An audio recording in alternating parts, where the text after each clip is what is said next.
اب آپ پوچھیں گے کہ پورا مسلمان بننے کا مطلب کیا ہے؟ آئیے میں آپ کو بتاؤں کہ سچا مسلمان کسے کہتے ہیں اور ایمان کے معنی کیا ہیں۔ آپ کو معلوم ہے کہ انسان ایک کلمہ پڑھ کر مسلمان بنتا ہے، اور وہ کلمہ بھی کچھ بہت زیادہ لمبا چوڑا نہیں ہے، صرف چند لفظ ہیں۔ لا الہ الا اللہ محمد الرسول اللہ، اللہ کے سوا کوئی خدا نہیں، محمد اللہ کے رسول ہیں۔ ان الفاظ کو زبان سے ادا کرتے ہی آدمی کچھ سے کچھ ہو جاتا ہے۔ پہلے کافر تھا، اب مسلمان ہو گیا۔ پہلے ناپاک تھا، اب پاک ہو گیا۔ پہلے خدا کے غضب کا مستحق تھا، اب اس کا پیارا ہو گیا۔ پہلے دوزخ میں جانے والا تھا، اب جنت کا دروازہ اس کے لیے کھل گیا۔ اور بات صرف اتنے ہی پر نہیں رہتی، یہ کلمہ ایسی چیز ہے جو غیروں کو ایک دوسرے سے ملا دیتی ہے اور اپنوں کو ایک دوسرے سے کاٹ دیتی ہے۔ باپ اگر کلمہ پڑھنے والا ہے اور بیٹا اس سے انکار کرتا ہے تو گویا باپ باپ نہ رہا اور بیٹا بیٹا نہ رہا۔ باپ کی جائیداد سے اس بیٹے کو ورثہ نہ ملے گا۔ گویا اس کلمے کا زور اتنا ہے کہ خون اور رحم کے رشتے بھی اس کے مقابلے میں کچھ نہیں ہیں۔ اب ذرا اس بات پر غور کرو کہ یہ اتنا بڑا فرق جو آدمی اور آدمی میں ہو جاتا ہے، یہ آخر کیوں ہوتا ہے؟ کلمے میں ہے کیا؟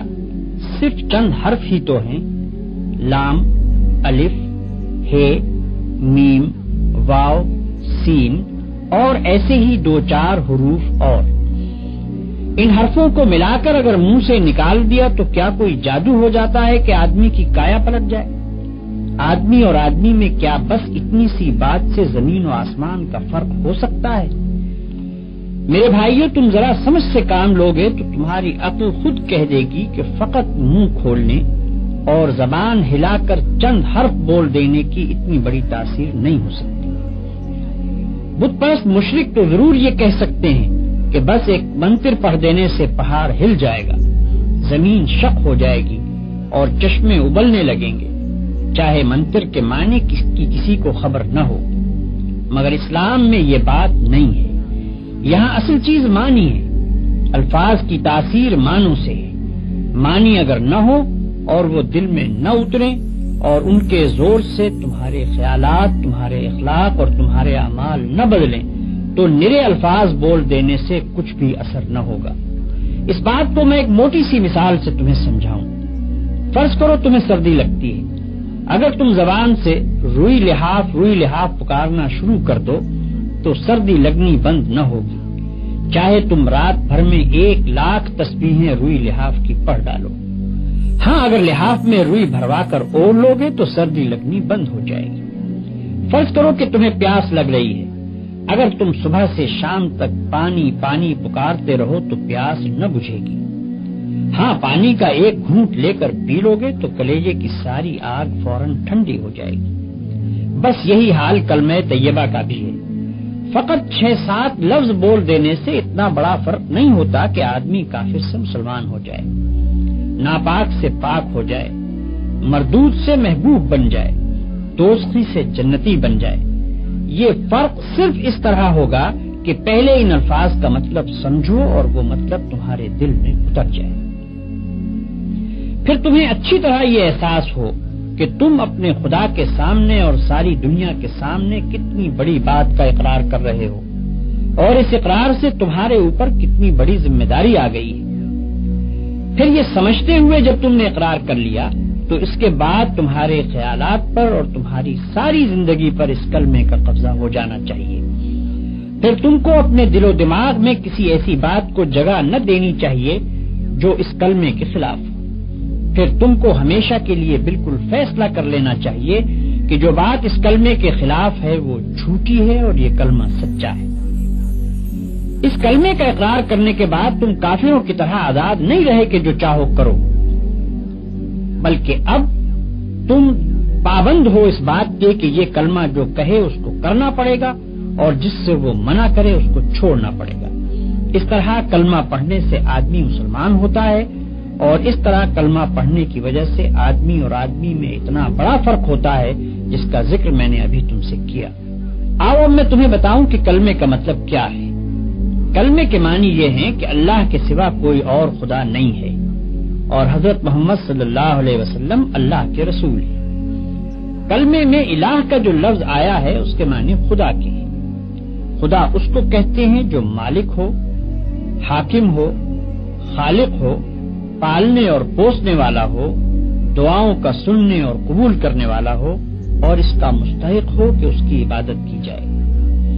اب جو تم نے لا الہ الا اللہ کہا تو اس کے معنی یہ ہوئے کہ اول تو تم نے یہ اقرار کیا کہ یہ دنیا نہ تو بے خدا کے بنی ہے اور نہ ایسا ہی ہے کہ اس کے بہت سے خدا ہوں، بلکہ دراصل اس کا خدا ہے اور وہ خدا ایک ہی ہے اور اس ایک ذات کے سوا خدائی کسی کی نہیں ہے۔ دوسری بات جس کا تم نے کلمہ پڑھتے ہی اقرار کیا وہ یہ ہے کہ وہی ایک خدا تمہارے اور سارے جہان کا مالک ہے۔ تم اور تمہاری ہر چیز اور دنیا کی ہر شے اس کی ہے۔ خالق وہ ہے، رازق وہ ہے، موت اور زندگی اس کی طرف سے ہے، مصیبت اور راحت بھی اسی کی طرف سے ہے۔ جو کچھ کسی کو ملتا ہے اس کو دینے والا حقیقت میں وہ ہے اور جو کچھ کسی سے چھینا جاتا ہے اس کا چھیننے والا بھی حقیقت میں وہی ہے۔ ڈرنا چاہیے تو اس سے، مانگنا چاہیے تو اس سے، سر جھکانا چاہیے تو اس کے سامنے، عبادت اور بندگی کی جائے تو اس کی، اس کے سوا ہم کسی کے غلام اور بندے نہیں اور اس کے سوا کوئی ہمارا آقا اور حاکم نہیں۔ ہمارا اصلی فرض یہ ہے کہ اسی کا حکم مانیں اور اسی کے قانون کی پیروی کریں۔ یہ عہد و پیمان ہے جو لا الہ الا اللہ پڑھتے ہی تم اپنے خدا سے کرتے ہو اور ساری دنیا کو گواہ بنا کر کرتے ہو۔ اس کی خلاف ورزی کرو گے تو تمہاری زبان، تمہارے ہاتھ پاؤں، تمہارا رونگٹا رونگٹا اور زمین اور آسمان کا ایک ایک ذرہ جس کے سامنے تم نے جھوٹا اقرار کیا تمہارے خلاف خدا کی عدالت میں گواہی دے گا اور تم ایسی بے بسی کے عالم میں وہاں کھڑے ہوگے کہ ایک بھی گواہ تم کو صفائی پیش کرنے کے لیے نہ ملے گا۔ دنیا کی پولیس سے تم اپنا جرم چھپا سکتے ہو، خدا کی پولیس سے نہیں چھپا سکتے۔ دنیا کی پولیس رشوت کھا سکتی ہے، خدا کی پولیس رشوت کھانے والی نہیں۔ دنیا کے گواہ جھوٹ بول سکتے ہیں، خدا کے گواہ بالکل سچے ہیں۔ دنیا کے حاکم بے انصافی کر سکتے ہیں، خدا ایسا حاکم نہیں جو بے انصافی کرے۔ پھر خدا جس جیل میں ڈالے گا اس سے بچ کر بھاگنے کی بھی کوئی صورت نہیں ہے۔ خدا کے ساتھ جھوٹا اقرار نامہ کرنا بہت بڑی بے وقوفی بلکہ سب سے بڑی بے وقوفی ہے۔ جب اقرار کرتے ہو تو خوب سوچ سمجھ کر کرو اور اس کو پورا کرو، ورنہ تم پر کوئی زبردستی نہیں ہے کہ خواہ مخواہ زبانی ہی اقرار کر لو، کیونکہ خالی خولی زبانی اقرار محض بیکار ہے۔ لا الہ الا اللہ کہنے کے بعد تم محمد رسول اللہ کہتے ہو، اس کے معنی یہ ہے کہ تم نے یہ تسلیم کر لیا کہ محمد صلی اللہ علیہ وسلم ہی وہ پیغمبر ہیں جن کے ذریعے سے خدا نے اپنا قانون تمہارے پاس بھیجا ہے۔ خدا کو اپنا آقا اور شہنشاہ مان لینے کے بعد یہ معلوم ہونا ضروری تھا کہ اس شہنشاہ کے احکام کیا ہیں۔ ہم کون سے کام کریں جن سے وہ خوش ہوتا ہے اور کون سے کام نہ کریں جن سے وہ ناراض ہوتا ہے، کس قانون پر چلنے سے وہ ہم کو بخشے گا اور اس کی خلاف ورزی کرنے پر وہ ہم کو سزا دے گا۔ یہ سب باتیں بتانے کے لیے خدا نے محمد صلی اللہ علیہ وسلم کو اپنا پیغامبر مقرر کیا۔ آپ صلی اللہ علیہ وسلم کے ذریعے سے اپنی کتاب ہمارے پاس بھیجی اور آپ نے خدا کے حکم کے مطابق زندگی بسر کر کے ہم